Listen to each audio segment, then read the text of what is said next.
is 91, Sri Vijay Sai Reddy. Minister. The House. Can I ask supplementary? Please, supplementary.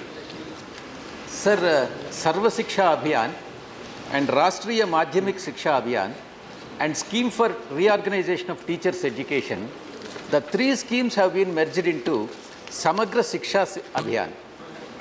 Sir, in all the earlier three schemes, majority of the workers, majority of those who have been working for these three schemes were on contract basis.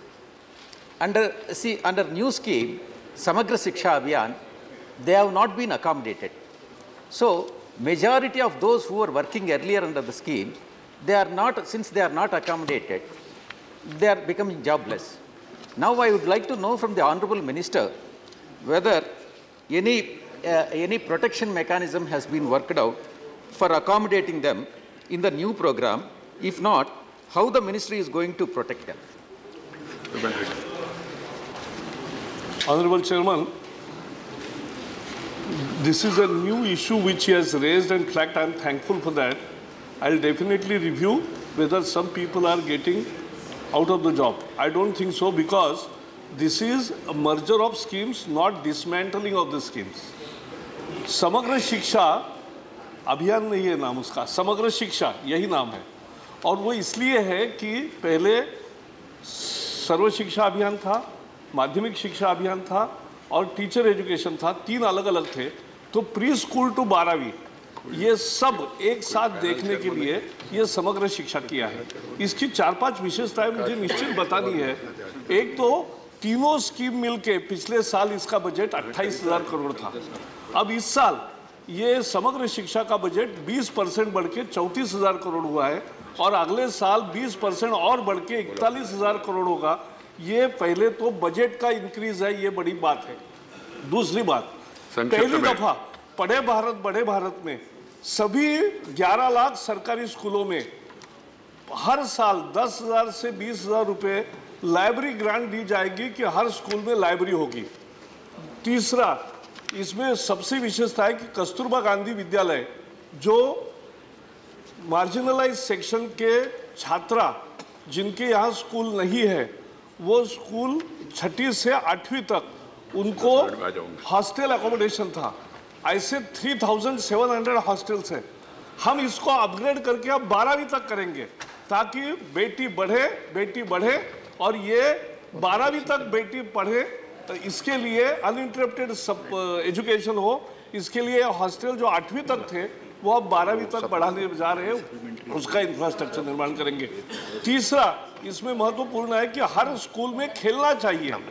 आज छात्र खेल ही नहीं रहे, तो खेलने के लिए 11 लाख सरकारी स्कूलों को हर साल साइज के अनुसार 5,000 से 20,000 रुपए ये खेल की ग्रांट दी जाएगी. जो कॉम्पोजिट ग्रांट होती थी 14,000 रुपए, वो 25,000 की गई है, और जहां 50,000 था वहां 1 लाख रुपए किया गया है. तो स्कूल में बिजली नहीं, ये अब नहीं होगा, क्योंकि बिल भरने के लिए पैसे हम ही दे रहे हैं. टीचर एजुकेशन में पहले से टीचर एजुकेशन में जोर नहीं था, और SCRT डाइट बहुत जीर्ण अवस्था में आज है. इनको पुनरुज्जीवित करने के लिए उनको सारा पैसा हम देंगे, और राज्यों ने उसको ठीक तरीके से चलाना है ताकि शिक्षकों का प्रशिक्षण भी ठीक तरीके से हो. यह हमारी मंशा है. ये बहुत सारे फीचर्स इसमें है. Second supplementary. Sir, my second supplementary is, sir, the center and the state sharing ratio for all the three schemes and the new scheme is 60-40. That is the general for the general states. You are aware that for special category status states, it is 90:10. I would like to know from the Honorable Minister, because all along the Honorable Prime Minister, Honorable Finance Minister, Honorable Home Minister are on record saying that whatever benefits that are accrued to special category states as of now would be extended to this Andhra Pradesh also, even though it has not been granted special category status. I would like to know from the Honorable Minister, for this new scheme, that is Samagra Shiksha Abhiyan, and also the earlier schemes, whether the ratio is 90:10 or 60:40. Thank you, sir. है जो पहले से promise दिया है वो वैसे ही होगा, और इसलिए मैं ये साफ करना चाहता हूँ कि और दो विशेषताएं हैं। आज दिक्कत क्या है, किसी जगह 5वीं तक स्कूल है, उसको 8वीं तक अपग्रेड करना, 8वीं तक है उसको 10वीं तक अपग्रेड करना, 10वीं तक है उसको 12वीं तक अपग्रेड करना, या अपग्रेडेशन ऑफ स्कूल के लिए भी इसमें पैसे दे रहे हैं। तो अपग्रेडेशन ऑफ स्कूल यानी उसी गांव में उसको शिक्षा मिलेगी, ये बहुत महत्वपूर्ण है। इसके I am coming to that. दूसरा मुद्दा महत्वपूर्ण है, उन्होंने पूछा है कि अभी इसमें अभी चर्चा चली थी चिल्ड्रन विद स्पेशल नीड्स, उनके लिए हमने 2 नई स्कीम की है। चिल्ड्रन विद स्पेशल नीड को पढ़ाने वाले को बहुत कम तनख्वाह होता था और हम हर छात्र के प्रति 3,000 रुपये देते थे, उसी में टीचर का सैलरी का भी उसी में से लेते थे। अब 3 का 3,500 किया है, उसमें सैलरी अलग देंगे, सैलरी छात्रों के इससे नहीं जाएगी, और 200 रुपये गर्ल स्टूडेंट जो विद स्पेशल नीड्स है उनको हर महीने का एक प्रोत्साहन अमाउंट 200 रुपये स्टाइपेंड दिया जाएगा हर गर्ल स्टूडेंट को। तो ये स्कीम पूरी तरह से ऐसा किया है कि एक नया, क्योंकि सर्व शिक्षा अभियान को 25 साल हुए, लेकिन 25 साल में वही कार्यक्रम चल रहा था, अब रिवाइज करने की जरूरत थी। तो आज की ज़रूरतों को देखते हुए ये समग्र शिक्षा ये बहुत व्यापक तरीके से बदलाव करके, और इसका सभी राज्यों ने स्वागत किया है, आंध्र प्रदेश ने भी स्वागत किया है, और आंध्र प्रदेश के बारे में जो भी पॉलिसी है वही पॉलिसी हम अमल में लाएंगे। वंदना चावन। At the outset, I would like to congratulate the government for having taken this extremely important decision to treat school education without segmentation as primary and secondary. But today, sir, as we see, the municipal corporations or the governments have a Prathamik Shiksha school and a Madhyamik Shiksha school. And it is a problem for students to take admissions into the Madhyamik after they pass out from the 7th or now the 8th standard. So what is the government doing in that behalf? Because that is where the hurdle is. The schemes have been merged, but what about the admissions to ensure that they finish their education, take it up to 12th standard?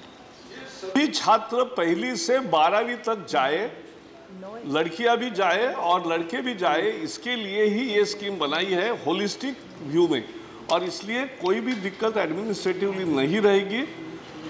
माध्यमिक में भी जाएंगे, upper primary में जाएंगे, middle में जाएंगे, और middle के बाद हायर सेकेंडरी में जाएंगे, और इनको बिना दिक्कत होगा। इसमें ट्रांसपोर्ट अलाउंस भी दे रहे हैं, जहाँ स्कूल दूर है या जहाँ कंसोलिडेशन किया है, तो उसमें हर छात्र के प्रति 3,000 रुपये सालाना, यह हम 3,000 नहीं 6,000 रुपये सालाना यह हम दे रहे हैं, उसमें ट्रांसपोर्ट अलाउंस।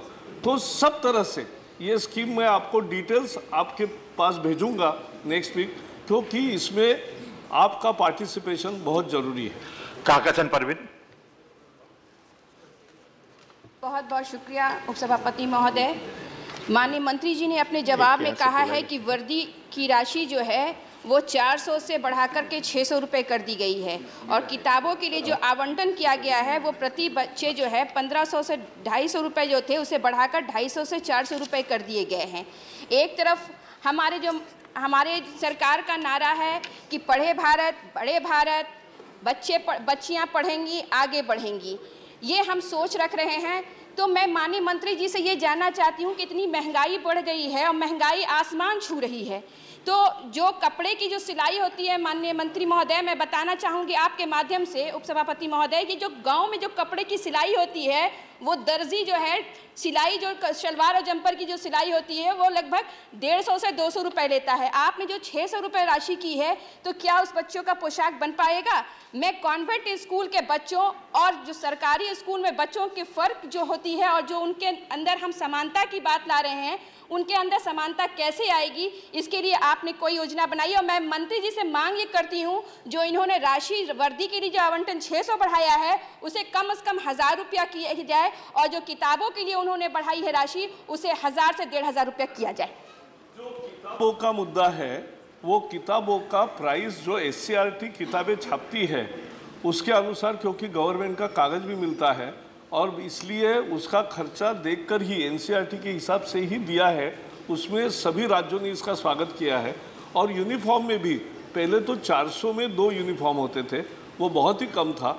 अब यूनिफॉर्म का और टेंडर अच्छे निकल रहे हैं और सबको समय पे मिलेगा ये भी उसमें देख रहे हैं। और 600 रुपये हम दे रहे हैं, लेकिन राज्य सरकार अपनी ओर से और डाल सकते हैं। सुशील कुमार गुप्ता। ये कहना चाहूँगा, एक तो यूनिफॉर्म के बाद जो बहन जी ने किया है, यूनिफॉर्म 400 रुपये में आना बहुत मुश्किल काम है। आज से 400 से 600 क्या 600 रुपये में सर एक बच्चे को पूरे साल की यूनिफॉर्म मिल नहीं पाती है। और इसके साथ साथ आपने अपग्रेडेशन ऑफ एग्जिस्टिंग स्कूल्स की बात की है। भारत सरकार के जो सीबीएसई के माध्यम से स्कूल चलते हैं, उनमें जो लैंड के नियम हैं, बहुत से राज्य सरकारों में उसके विपरीत नियम हैं। जैसे 1 एकड़ के अंदर आप सेकेंडरी सीनियर सेकेंडरी स्कूल शहरों में चला सकते हैं। हरियाणा के अंदर वही 5 एकड़ का नियम है। हरियाणा के कुछ 2-3 जिलों में अलग नियम है। मैं आपके माध्यम से, अध्यक्ष जी के माध्यम से आपसे निवेदन करना चाहता हूं, क्योंकि शिक्षा का प्रसार होना बहुत जरूरी है और संसाधनों के अभाव में बहुत से स्कूल नहीं बन पाते। बच्चियों को 12वीं क्लास तक पढ़ने के लिए 5 एकड़ की रिक्वायरमेंट होती है। वो इन्वेस्टमेंट करने के लिए ना तो सरकार वहाँ पे नए स्कूल खोल पा रही है, ना ही प्राइवेट लोग नए स्कूल खोल पा रहे हैं। तो आप उस लैंड के रिक्वायरमेंट को फिक्स करवा दें, पूरे हिंदुस्तान के लिए एक जैसा नियम हो कि इतने एकड़ के अंदर स्कूल बनेगा सीनियर सेकेंडरी का, इतने जगह के अंदर बनेगा। सीबीएसई ने हालांकि तय किया हुआ है, परंतु जो सरकार है, राज्य सरकार, मैं प्रश्न यही कह रहा हूँ कि राज्य सरकारों के माध्यम से अगर हम लैंड के नियम को फिक्स करवा दें तो ये शिक्षा के प्रसार के लिए बहुत बढ़िया होगा। Thank you. The next question, 92, Prabhat Jha. Absent. So, the supplementary, Dola Sen.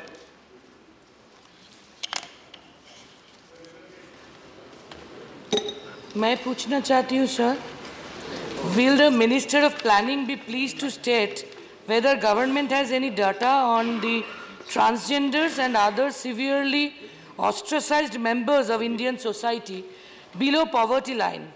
If so, the details thereof. And whether the government would consider a thorough revision of its plan to specifically describe how it plans to undertake the eradication of poverty among all Indian citizens, including them.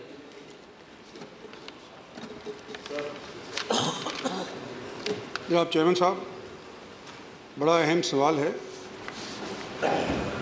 Sustainable development goals का। जिस साहिबान ने ये सवाल पूछा था वो अभी है नहीं और सप्लीमेंट्री आ गया है, लेकिन मैं यूँ कहना चाहता हूँ कि जिस तरह से ये सवाल पूछा गया है ये मानवता के लिए बड़ी अहमियत रखता है। 2016 के अंदर यूनाइटेड नेशंस के ऑस्पिसीज़ के माध्यम से 193 मुल्कों ने एक फ़ैसला लिया कि 2030 तक हर एक मुल्क को क्या क्या जिम्मेवारी अदा करनी चाहिए, और भारत भी उसका एक सिग्नेटरी है। और कहने हमारे प्रधानमंत्री के कि जो sustainable development goals United Nations के हैं उसका मिरर इमेज भारत का नेशनल डेवलपमेंट एजेंडा रखता है।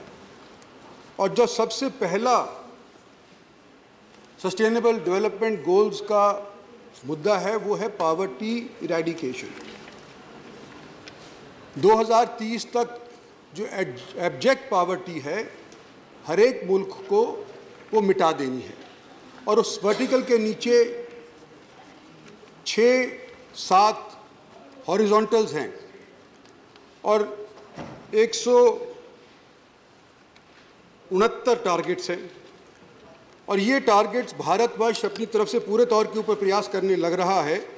और मैडम का जवाब देने से पहले मैं इस हाउस के जानकारी के लिए बताना चाहता हूं कि पॉवर्टी एलिवेट करने के वास्ते 2-3 अहम चीज़ें करनी होती हैं।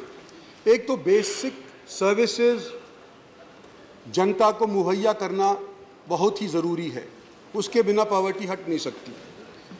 दूसरा, सोशल प्रोटेक्शन। अगर सोशल प्रोटेक्शन नहीं होगा तो मैं समझता हूं कि पॉवर्टी से बेशक बाहर निकल जाए, लेकिन उसका जीवन ठीक तरह से व्यतीत नहीं हो पाएगा। और तीसरा है एम्प्लॉयमेंट और इनकम जनरेशन। तो भारत सरकार के जो इनिशिएटिव्स हैं, अगर आप परमिशन दें तो उसके बारे में मैं जिक्र करना चाहता हूं। नहीं, आप लिख के भेज दीजिए मेंबर को, इतना answer should not be too long. There are many supplementaries. The answer has not even been read out, sir, so nobody knows what the question is. So unless anybody, the person who was asked the question is not here, and जैसे मैंने अर्ज करी आपसे कि ये हमारे भारतवर्ष के लिए ही नहीं, सारे विश्व के लिए, सारी दुनिया की बड़ी अहमियत रखता है, तो इसके बारे में अगर जानकारी हाउस को मिल जाए तो मैं समझता हूँ क्या आपत्ति है। और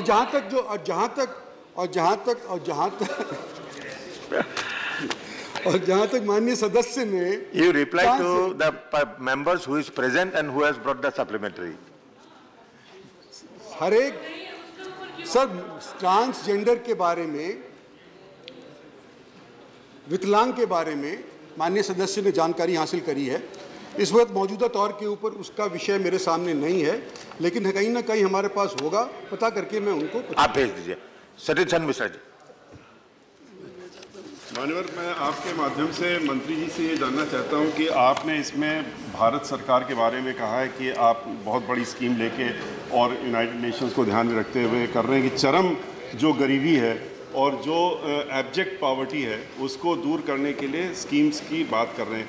मैं ये जानना चाहता हूँ कि अभी आपने खुद भी देखा होगा, हम सब लोगों ने देखा, टेलीविज़न में देखा, अखबारों में पढ़ा है, आज और कल भी पढ़ा है कि दिल्ली शहर में ही 3 बच्चियां गरीबी की वजह से 3 दिन से उनको खाना न मिलने की वजह से, जो रिपोर्ट है पता नहीं कितने दिन से स्टार्व कर रही थी और उनकी डेथ हो गई।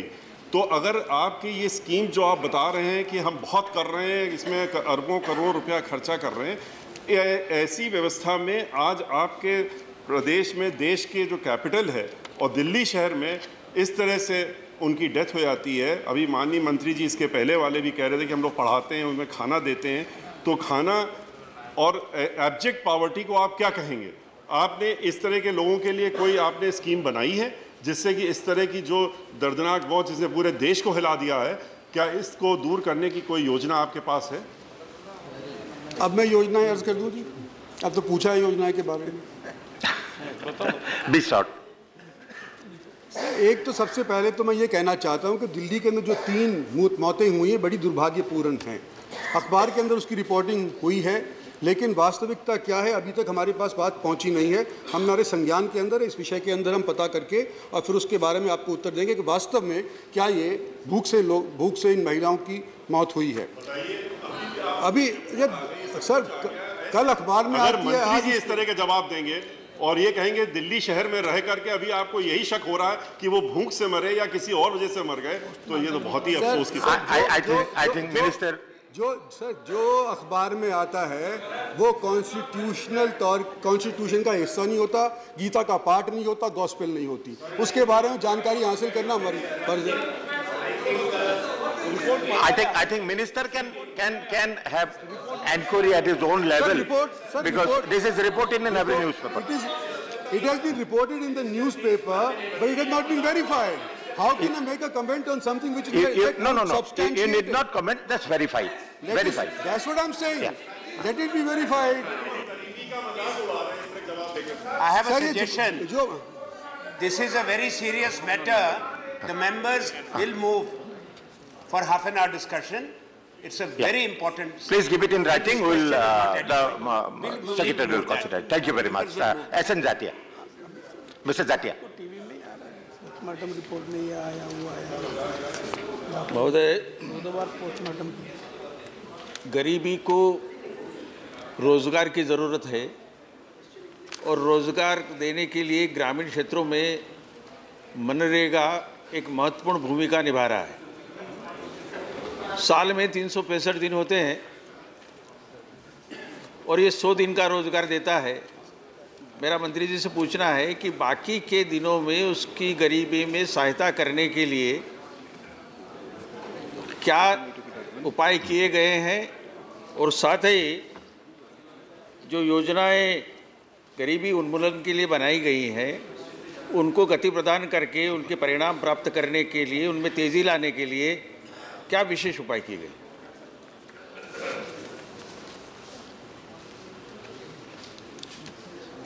जनाब चेयरमैन साहब, Mahatma Gandhi national rural employment guarantee act ये पिछले कई सालों से लागू है और एक माध्यम है जिसके माध्यम से गरीबी को कमज़ोर किया जा सकता है, हटाया जा सकता है। और जो पिछला मौसमी का लार्ज स्केल सैंपल सर्वे था उसके अंदर 2011 के अंदर 21.92% लोग और कुल मिलाकर के 27 करोड़ के लोग पावर्टी रेखा के नीचे थे। उससे पहले वाले साल के अंदर 2004-05 के अंदर लकड़वाला जो कमेटी की तरफ से रिकमेंडेशन आई थी उसके अंदर गरीबी रेखा के नीचे 27.5 यानी कि 30 करोड़ लोग गरीबी रेखा के नीचे थे। ये हर साल गरीबी घटती जा रही है लेकिन रिलेटिव है। आज से 50 साल पहले जो 100 रुपए के ऊपर गरीब माना जाया करता था वो शायद आज के दिन 1000 रुपए के ऊपर भी गरीब नहीं माना जा सकेगा। तो मेरा ये कहना है कि ये सारा एक ऑनगोइंग प्रोसेस है, रिलेटिव है और जो मनरेगा है उसके माध्यम से आज के दिन 2615 crore man days with total expenditure of 4,71,273.4 crore as on 27/18 इसके ऊपर खर्च हो चुका है।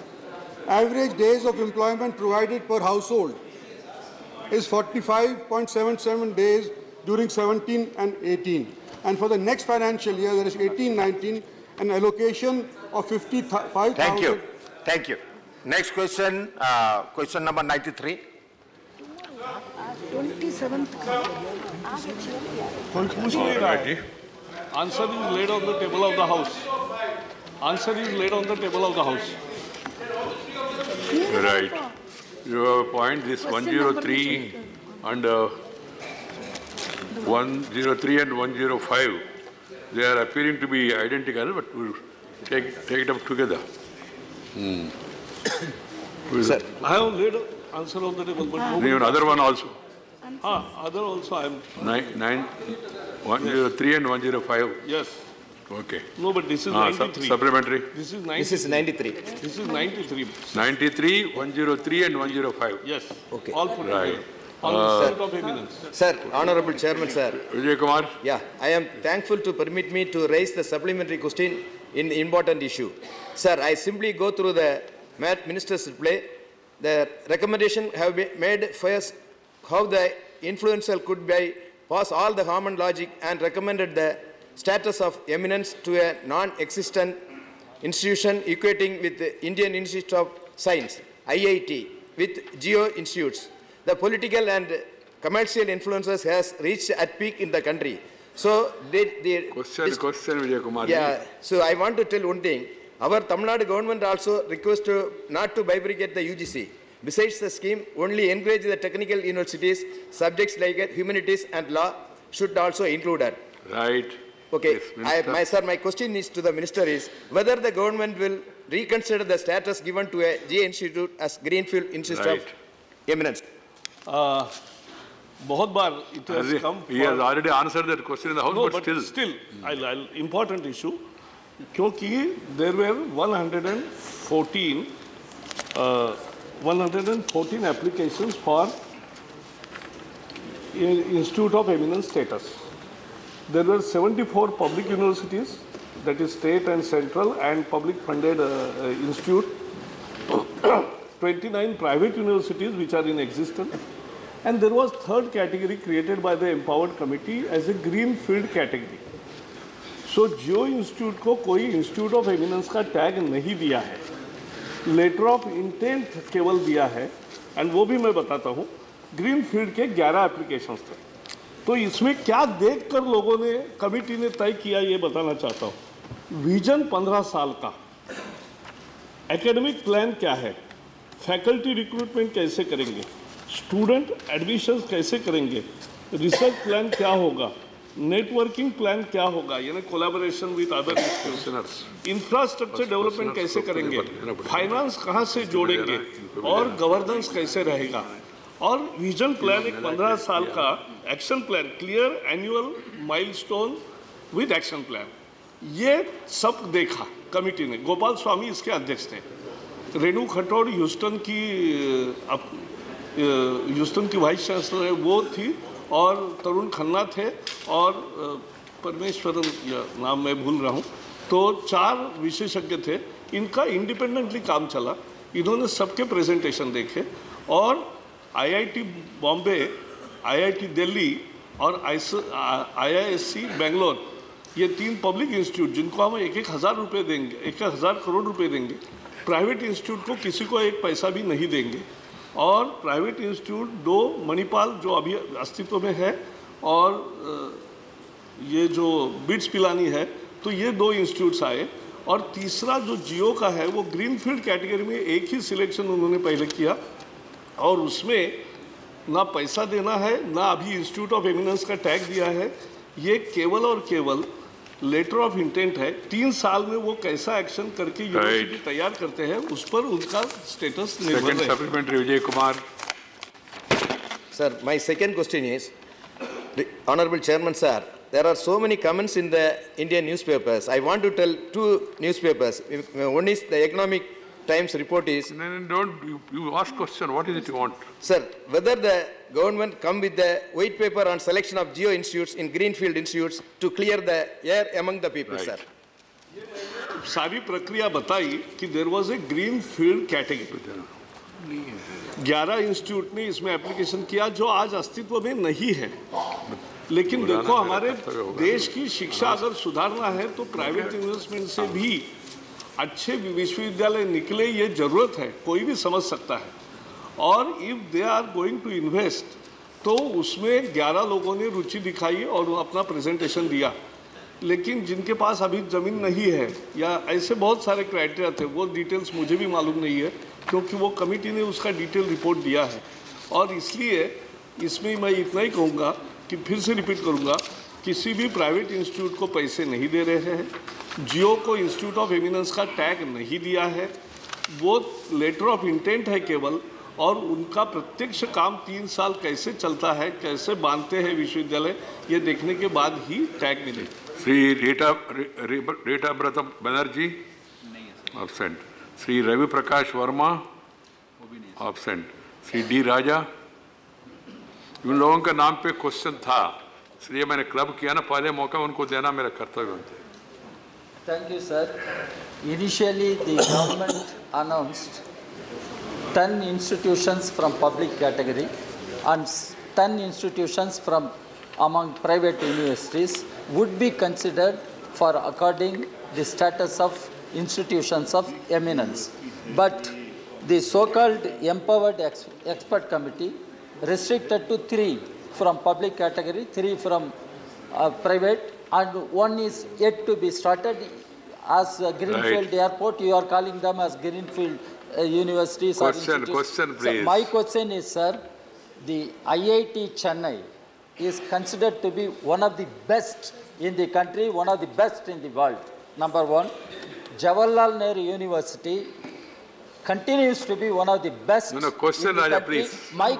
My question is, why these 2 institutions have not been considered Right. for according Minister. the status of eminence? Minister, एक तरह से ये सारी प्रक्रिया सरकार इसमें संलिग्न नहीं थी, ये एक आर्म्स डिस्टेंस पे एक्सपर्ट पैनल बनाया, उनकी सिफारिश के आधार पे किया है। तो मूल प्लान यही है कि 900 यूनिवर्सिटीज़ है, लेकिन पहले 100 में हमारी यूनिवर्सिटी नहीं है। अगर हमारे पहले 200 में आगे चल के 10 साल में, क्योंकि अभी मैं वाइस चांसलर का एक सम्मेलन चल रहा है, उसमें जाके आया हूँ, तो एक मलेशिया की यूनिवर्सिटी का बता रहे थे उदाहरण कि 10 साल प्रयास करके वो वहाँ तक पहुँचे। अपने यहाँ फैकल्टीज़ 20 स्टूडेंट के प्रति 1 होता है, और वो भी बहुत जगह वैकेंसीज रहती है, तो ज़्यादा ही होता है। वहाँ फैकल्टीज ही थाउजेंड्स में होते हैं और इसलिए रिसर्च बहुत होता है, इसलिए साइटेशंस बहुत होते हैं, इसलिए विश्व स्तर का दर्जा मिलता है। तो ये स्थिति अगर हमें तैयार करनी है तो हमें सिस्टम पूरी नई तरीके से तैयार करनी है। इसीलिए इंस्टीट्यूट को 1000 करोड़ रुपीस पब्लिक को हम दे रहे हैं और इसलिए IIT मद्रास एक बहुत बेहतरीन संस्थान है। अपने यहाँ आप भी सभी सदस्य कभी भी IIT में जाएंगे, मद्रास जाओगे तो निश्चित, चेन्नई में जाओगे तो IIT मद्रास जाइए, क्योंकि वहाँ जो रिसर्च पार्क बना है और वहाँ जिस तरह से इंक्यूबेशन सेंटर लगा है वो देखने लायक है कि इनोवेशन के मॉडल कैसे होते हैं। और इसलिए आपका भाव मैं समझ रहा हूँ, इसके लिए पूरी डिटेल्स जो है वो दिए हैं। श्री अशोक वाजपेयी, वो सब ऐसा है। ये प्लीज मंत्री पहली लिस्ट है। यहाँ से जब सूचना आएगा तभी पहली लिस्ट केवल राजा ने कहा इसलिए मंत्री समाधान देना की जरूरत नहीं।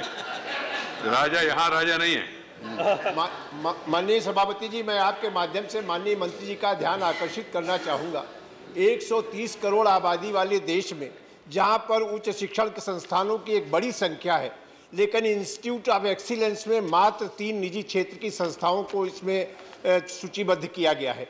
क्या विश्व उत्तर देश में के अंदर उच्च शिक्षा के गिरते हुए स्तर पर सरकार चिंता करेगी और भविष्य में हमारे विश्वविद्यालय इंस्टीट्यूट ऑफ एक्सीलेंस में या जो विश्व के 100 विश्वविद्यालयों के मानकों में आ सके, इस दिशा में कोई कारगर उपाय करने का काम करेगी? मंत्री जी, यही प्रयास है कि पहले कम से कम 20 इंस्टीट्यूट ऐसे सिलेक्ट करें और वो उस स्तर पे जाए, बाकियों को भी प्रोत्साहन वही है।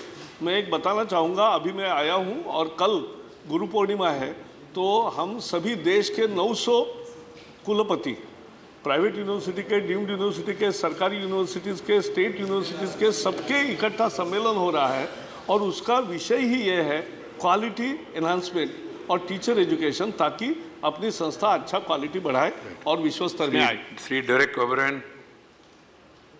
सर, ये जो 114 यूनिवर्सिटी जो अप्लाई किया है, 11 central universities, 27 institutes of national importance, 27 state universities, 10 private universities, ये जो सब यूनिवर्सिटी है, ये तो एजुकेशन में कुछ बैकग्राउंड है, they have a background in education, they have a track record.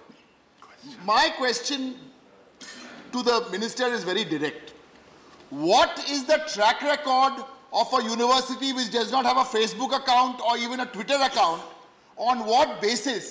Or can he just tell us the House, make it very clear to the House that this Geo Institute has not got a letter of eminence? Yeah, let him just make it very clear, because it is it's an unconvincing argument, even he knows. No, that's a different. So you have to ask question. My question is because I've seen the answer to 93 and to 103. Yeah. It is very apparent. What is your question? My question is, has it become a university of eminence? Yes or no? Right. Because media reports are telling me something that is linked to election Minister, bonds. I don't want to go there. Minister, yes or no? No.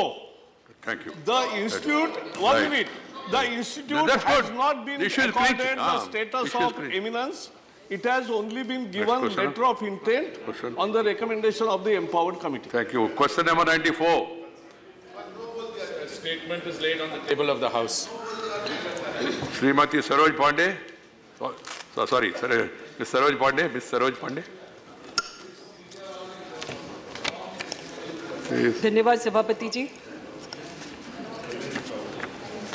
मैं आपके माध्यम से सरकार को इस बात के लिए बधाई देना चाहती हूं कि शहरी विकास की जो अवधारणा है सरकार की,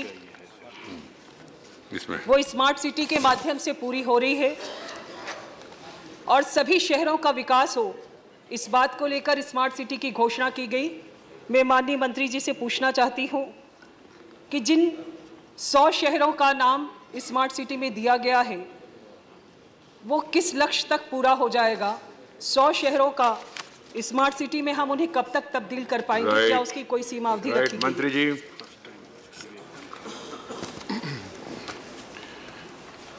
Sir, these 100 smart cities were selected in 4 installments. The first starting in January 2016, and the 100th city was selected only in June 2018. I am very confident that each of these cities, which will have a 5-year span, will complete the projects which have been identified for each of those cities during the 5 years in respect of each of them. Thank you. Second supplementary. Saroj ji. माननीय सभापति जी, मैं पूछना चाहती हूँ कि हम जिन शहरों को स्मार्ट सिटी में तब्दील कर रहे हैं, क्या उनके लिए हमारे पास में कोई पुरस्कार की योजना है? और इसके साथ ही साथ अगर हमने 2018 दिसंबर तक जिन शहरों को हम स्मार्ट सिटी में रखने जा रहे हैं, क्या हम उसकी 2018 तक हम उसकी घोषणा कर पाएंगे किसी भी शहर की? मंत्री जी. Sir, the cities already stand announced. In fact, that process started, as I mentioned, and I would like to bring that to the attention of the honourable member, from January 2016. The scheme envisages that the centre will contribute 500 crores in respect of each of these cities.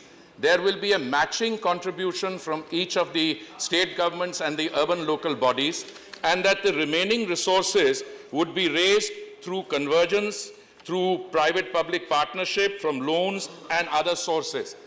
As of 3rd September, when I had the privilege of being associated with this ministry, the amount of expenditure that had been incurred as a result of the contracting was about 8,000 crores. Presently, it is about 30,000 crores, and by December 2018, which is the point which the honourable member is asking, it will be about 50,000 crores. So this is a process which is ongoing, and I think in respect of the cities which were in the first category, that is those that were allocated in January 2016, the 37% of the expenditure would have been incurred. And as we proceed, Mr. Chairman, I want to place before this House that the Smart Cities project envisages a total expenditure outlay of 205,800 crores. And this expenditure is being met in stages, and I'm sure that within 5 years, in respect of each city from the date of allocation, all the 5,000 projects will be completed. Leader of the opposition. Sir, ये बहुत अच्छी scheme है, सब लोग खुश हो गए, लेकिन सवाल ये है, माननीय मिनिस्टर साहब ने कहा कि 2 लाख करोड़ से ज़्यादा इस पर खर्चा है, तो इस पर गवर्नमेंट ऑफ इंडिया का कितना कंट्रीब्यूशन होगा?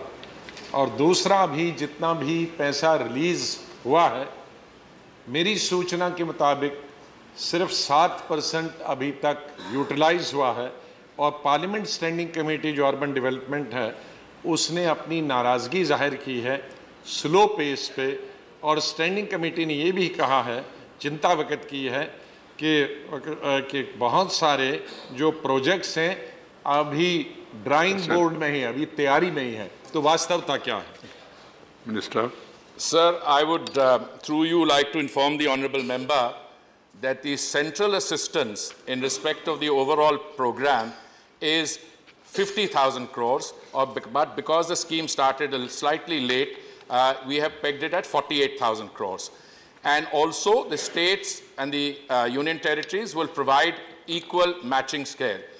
The issue that the honourable member raises about the Parliamentary Standing Committee's figures, sir, that committee used the procedure of utilization certificates. This is a scheme which started 3 years ago, and the utilization certificate, anyone who has even a nodding acquaintance with government knows, are about 2 years old. So a figure of when the scheme had started.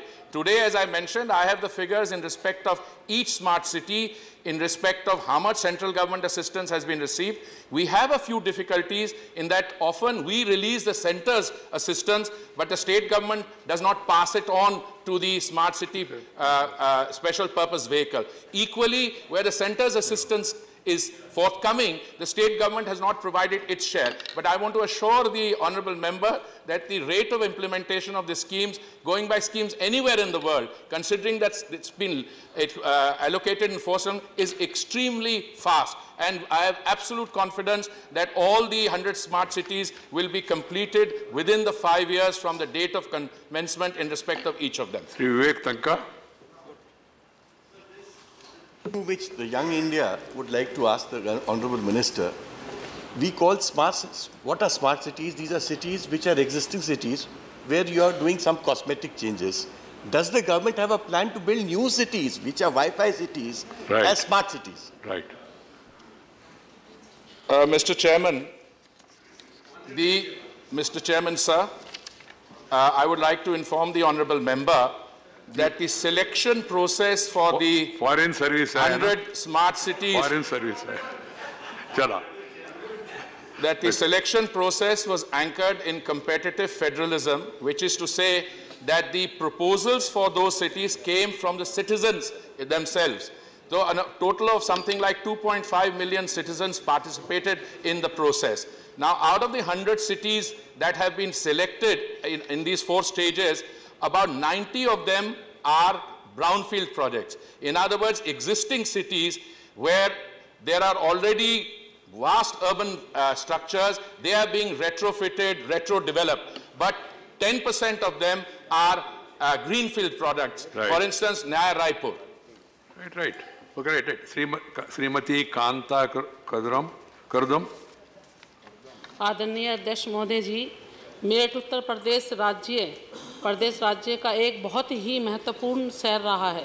Delhi के पास होने के कारण मेरठ हमेशा ही अन्य शहरों की तुलना में अधिक विकासशील और आधुनिक रहा है और मेरा यह मानना है कि सरकार का सहयोग से इस विकास में मेरठ को स्मार्ट सिटी का दर्जा देकर अधिक महत्वपूर्ण भूमिका निभा सकते हैं। मेरठ को स्मार्ट सिटी में दर्जा मिलने पर केवल यह यहाँ और रोजगार के अवसर पैदा किया जा सकते हैं, बल्कि दिल्ली एनसीआर क्षेत्र में बढ़ते दबाव को कम किया जा सकता है।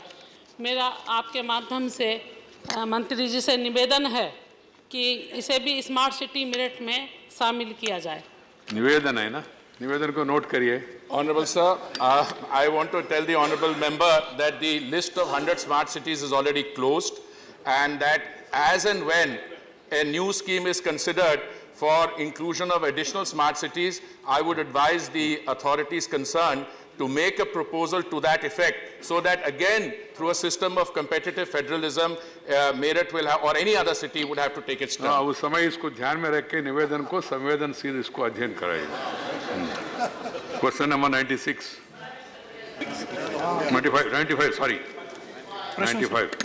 प्रश्न संख्या 95। सुरेंद्र सिंह नगर हमारे से ज्यादा ज्ञान उनके पटल पर रखा है। Please supplementary Surendra Singh ji. माननीय सभापति जी, माननीय मंत्री जी ने अभी एक प्रश्न के जवाब में स्वीकार किया कि दुनिया की जो पहली 100 यूनिवर्सिटीज़ हैं उसमें इंडिया की एक भी यूनिवर्सिटी उसमें शामिल है और उसका कारण क्या है वो भी जो प्रश्न के जवाब है उसमें स्पष्ट है।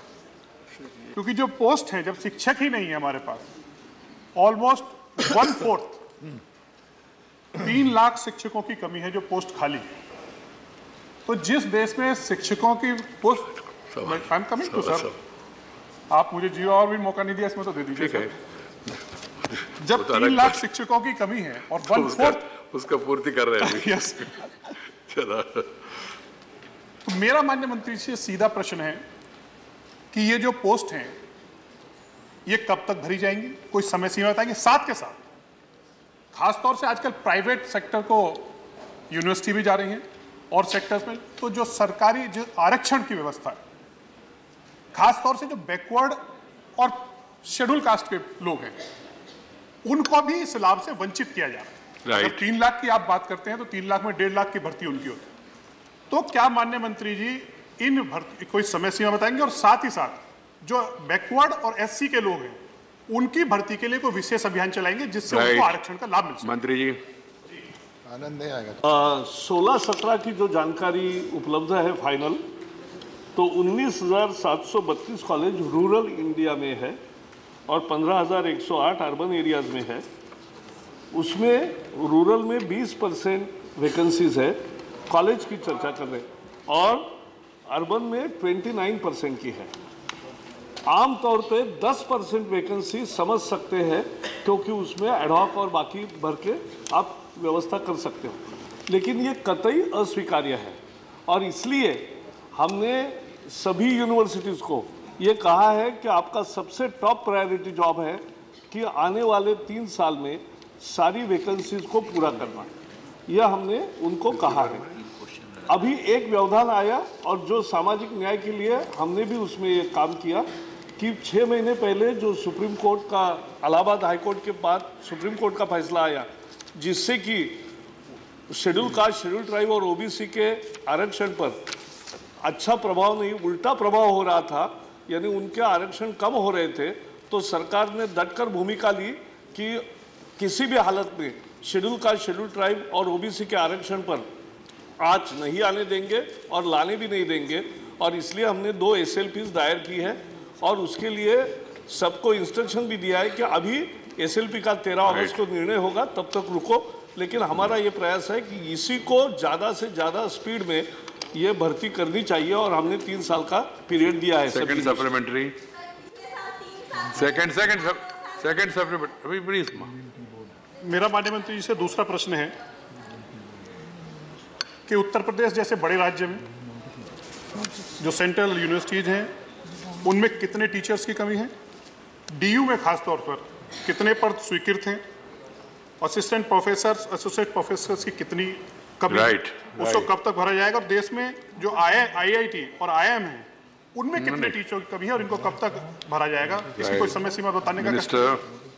इसमें हर क्षेत्र में IIT और उत्तर प्रदेश में कितनी वैकेंसीज है इसका मैं जवाब अलग से भेजूंगा आपको, क्योंकि डिटेल है उसके उपलब्ध। लेकिन बड़ी बात यह है कि DU में जो पद बहुत मात्रा में खाली थे और एडहॉक पोस्टें 10-10, 15-15 साल चल रही थी, तो हमने तुरंत DU को मीटिंग विशेष करके उनको प्लान बनाकर ये करने को कहा। अनेक कॉलेजों ने ये प्रक्रिया शुरू की, लेकिन कोर्ट में भी एक केस गई और कोर्ट भी मॉनिटर कर रहा है। अभी ये छोटा जो एक इलाहाबाद हाई कोर्ट के कारण जो थोड़ा सा रुकावट आई है, उसके बाद ये तुरंत भरे जाएंगे और सबको न्याय मिलेगा।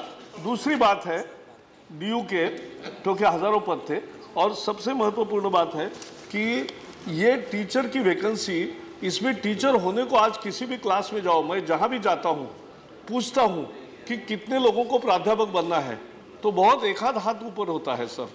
तो ये एक बड़ी है, तो टीचरशिप की एटीट्यूड कैसे आए, टीचरशिप का सम्मान कैसे बढ़े और टीचर को अच्छा सहूलत कैसे मिले, ये तीनों लेवल पे हम प्रयास कर रहे हैं। ठीक, श्री मनोज कुमार झा।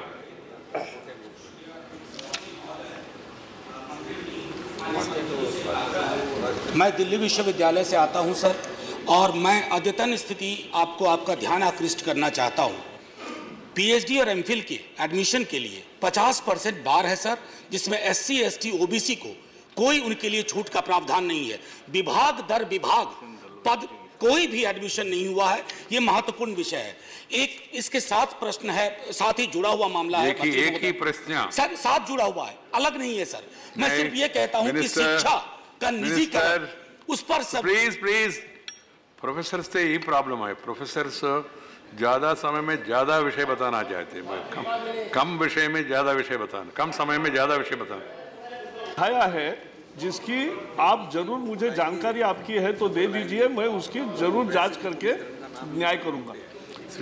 श्रीमती विजया सत्यनाथ।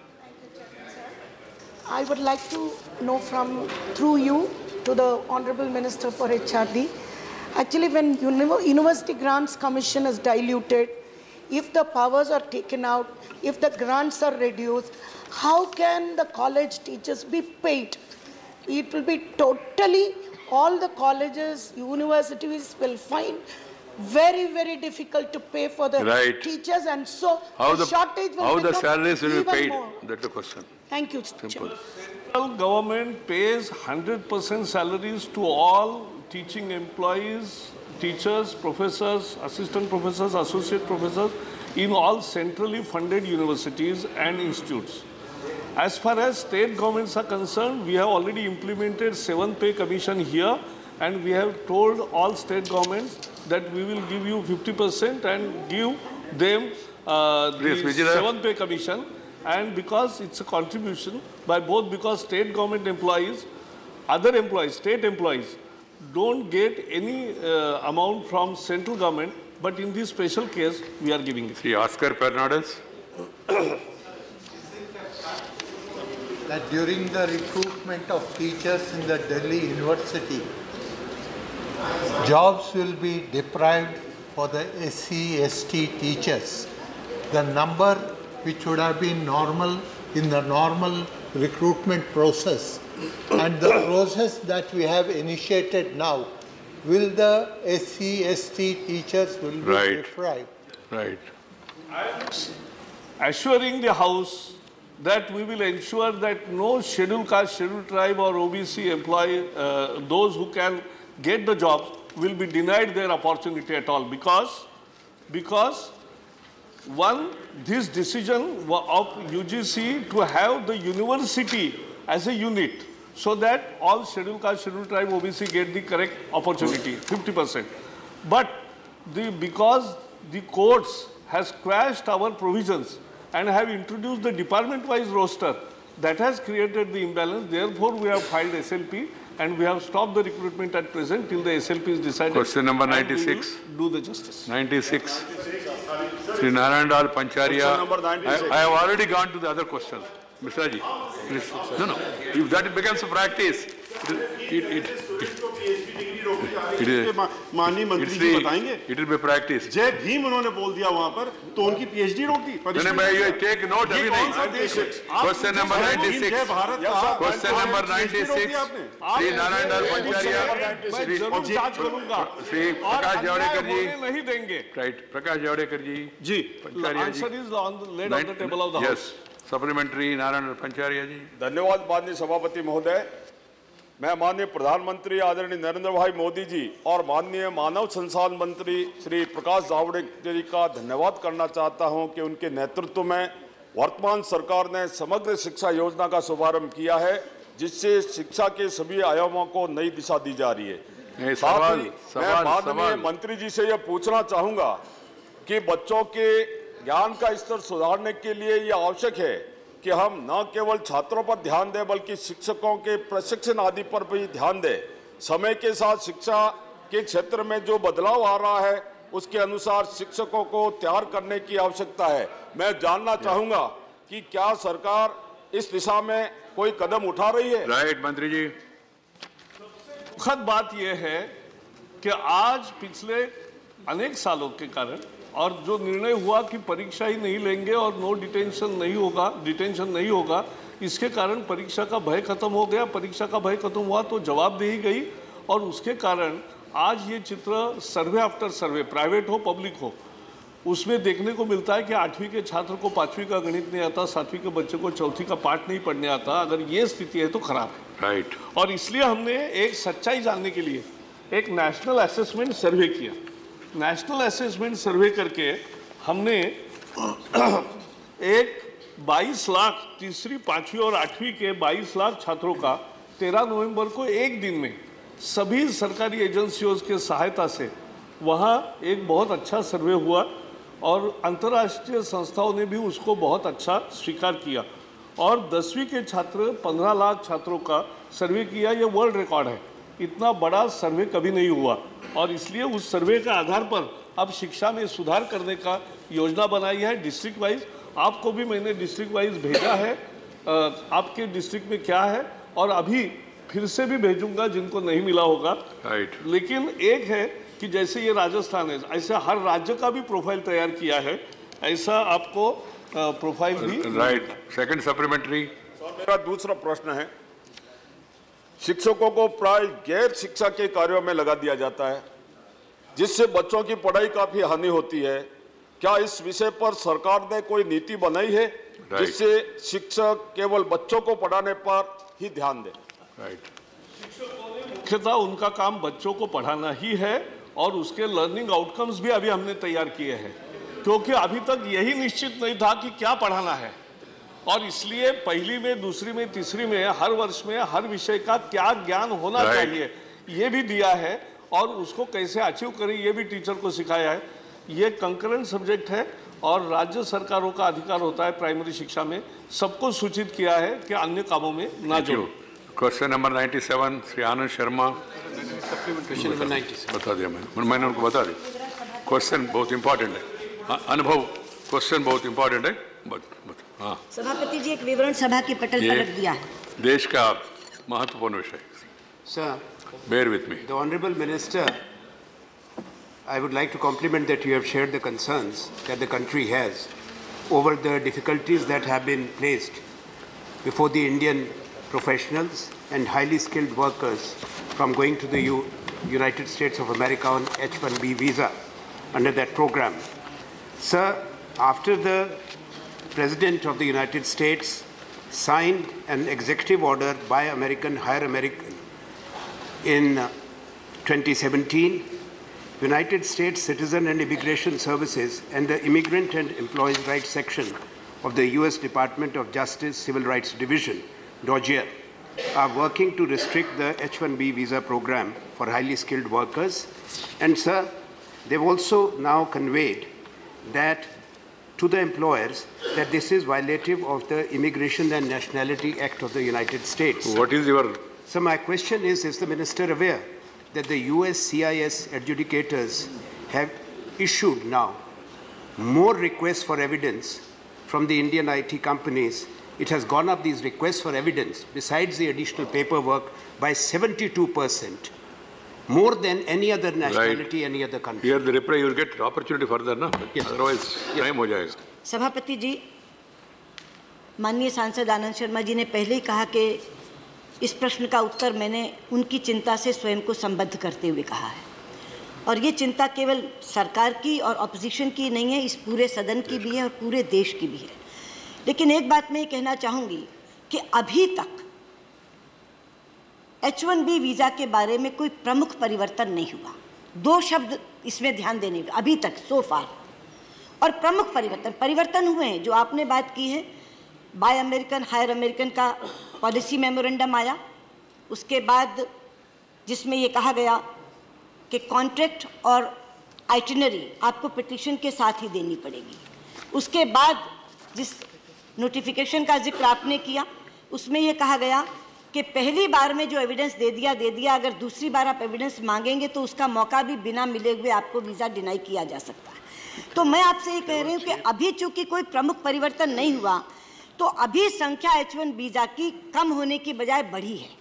2014 में केवल आंकड़ा दे रही हूँ, 1,08,000 से ज़्यादा 2014 में H-1B वीज़ा दिए गए थे, अभी वो 1,29,000 हो गए। लेकिन आपकी चिंता से संबद्ध करते हुए मैं कहती हूँ ये खतरा बना हुआ है, ये खतरा बराबर बना हुआ है, क्योंकि जो सोच वीज़ा रिजीम्स के बारे में सख्ती की आज अमेरिका में चल रही है उसके कारण से इसकी संख्या में भी कटौती हो सकती है, नियम ज़्यादा सख्त भी बनाए जा सकते हैं।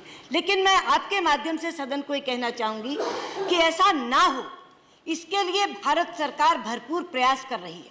हम व्हाइट हाउस से भी बात कर रहे हैं, हम स्टेट एडमिनिस्ट्रेशन से भी बात कर रहे हैं, हम कांग्रेसमैन से भी बात कर रहे हैं। और जो आपने अपने तीसरे भाग में पूछा, whether the government proposes to take it up formally, not proposes, हमने ऑलरेडी फॉर्मल मंचों पर उठाया है। मैंने अपने समकक्षी विदेश मंत्री रेक्स टिलरसन के साथ इसको उठाया, वित्त मंत्री ने ट्रेड एंड कॉमर्स सेक्रेटरी के साथ उठाया, अभी कॉमर्स मिनिस्टर गए उन्होंने उठाया। और जो बात आपने कही है, क्योंकि समय कम है, मैं केवल आपको एक विश्वास दिला दूं कि 2+2 डायलॉग अभी 6 सितंबर को दिल्ली में होने वाला है, जिसमें दोनों देशों के विदेश मंत्री और दोनों देशों के रक्षा मंत्री आएंगे। तो निश्चित तौर पर हम फॉर्मली इस विषय को बहुत ही आग्रह पूर्वक उठाएंगे। Supplementary second, quick.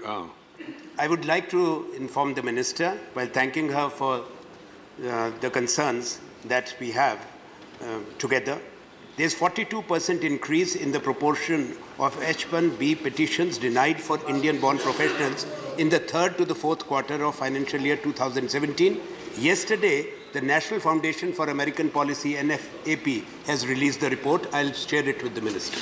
देखिए, जो आपने जिस रिपोर्ट का जिक्र किया है वो रिपोर्ट सरकारी नहीं है, लेकिन मैं आपको सरकारी आंकड़े देती हूँ। सभापति जी, जो बात मैंने कही थी, 2014 में 1,08,817 1,08,817 H1B वीजा गए। 2015 में 1,19,992 1,19,900। Members, I'm sorry, the question hour is over. House is adjourned to meet again at 2 p.m. ये तो दे देने देते आप। करेक्ट। हाँ, लिखित में, आधे मिनट में हो जाता। लिखित में दे दीजिए। आधे मिनट में हो जाता। मैंने इसको थोड़ा लिबर्टी दे के अनुभव से भी उनका क्वेश्चन भी बाईपास किया। हाँ स्वामी जी। अच्छा, ये है कि आपने